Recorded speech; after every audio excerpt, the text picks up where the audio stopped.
Hi అండి, this is రాగా. ఈరోజైతే ఎంతో టేస్టీగా, ఈజీగా 5 నిమిషాల్లో చేసుకునేటువంటి కూరనైతే చూపిస్తానండి.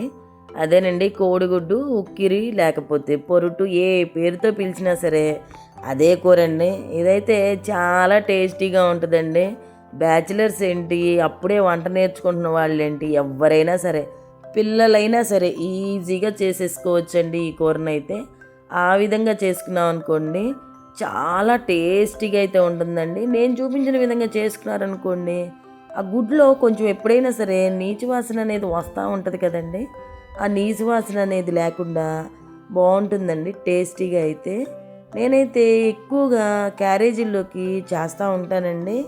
ఇదైతే అన్నంలోకే కాదండి, చపాతీల్లో కూడా చాలా టేస్టీగా ఉంటుందండి ఈ కూర అయితే. చేసుకోవడం ఈజీ అండి, 5 నిమిషాల్లో అయిపోతుంది. కాబట్టి మనమైతే ఫాస్ట్గా అయితే ఈ కూరని అయితే చేసేసుకోవచ్చండి. ఏమీ లేదండి, ఉల్లిపాయలని కోసేసుకొని తాలింపులో వేసేసుకొని ఉప్పు పసుపు వేసేసుకున్నాం అనుకోండి, అవి ఊరికనే మగ్గిపోతాయండి ఉల్లిపాయలు. ఆ విధంగా మగ్గించుకున్నాం అనుకోండి ఈ చేసుకోవడం ఈజీ అండి. ఈ కూరలో కల్లా పెద్ద ప్రాసెస్ ఏదన్నా ఉందంటే ఉల్లిపాయలు కోయడమేనండి, నాకు తెలిసినంత మట్టుకి కూడాను. కానీ అండి టేస్ట్ మాత్రం సూపర్ ఉంటుందండి. రైస్లోకైనా సరే, చపాతీల్లోకి అయితే పొద్దున్నే ఈ కూర ఒక్కదాన్ని చేసేసామనుకోండి, పొద్దున్నే మనం చపాతీల్లో తినేసేయచ్చు. రైస్లో మధ్యాహ్నానికి కర్రీగా అయితే పెట్టేసుకొని ఫాస్ట్గా అయితే వెళ్ళిపోవచ్చండి. పిల్లలకి పెట్టేసి పంపించేయచ్చు. ఉద్యోగం చేసే ఆడవాళ్ళు అనుకోండి, చక్కగా దీన్ని క్యారేజీలో పెట్టేసుకొని వెళ్ళిపోవచ్చండి. ఫాస్ట్గా అయితే అయిపోతుంది. మన ఇంట్లో గుడ్లు ఉంటే చాలండి, ఇంకేం అవసరం లేదు. ఈ కూరనైతే రెడీ చేసేసుకోవచ్చండి. నేనైతే 4 గుడ్డులతో చేస్తున్నానండి. చూసారా, ఉల్లిపాయలు అయితే ఏగిపోయినాయా అండి. కారం ఉప్పు పసుపు వేసేసుకున్నాక కొంచెం కరివేపాకు వేసుకోండి, జీలకర్ర కరివేపాకు. ఈ కూరలో చాలా బాగుంటుంది. గుడ్లు వేయంగానే కదిలిచ్చేసామనుకోండి పొడిలాగా అయిపోద్దండి.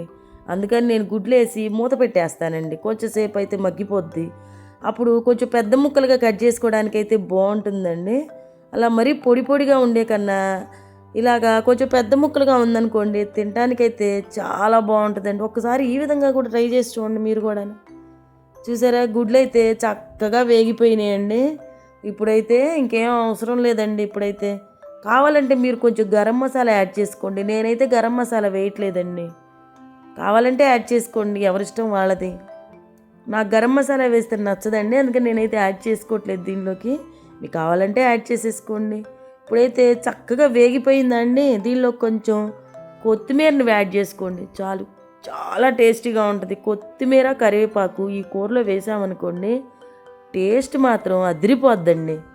చూసారా, నా వీడియో కనుక మీకు నచ్చినట్లయితే ప్లీజ్ లైక్ చేసి షేర్ చేసి సబ్స్క్రైబ్ చేసుకోండి. ప్లీజ్ లైక్ చేయడం మాత్రం మర్చిపోవద్దండి. కామెంట్ ఒకటి చెయ్యండి.